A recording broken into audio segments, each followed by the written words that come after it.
ងត្រាពព្រឹមញញឹមសែនស្រង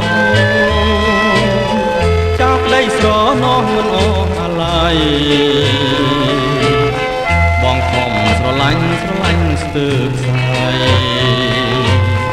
រកពេលស្រមៃថាថ្លៃជាគូ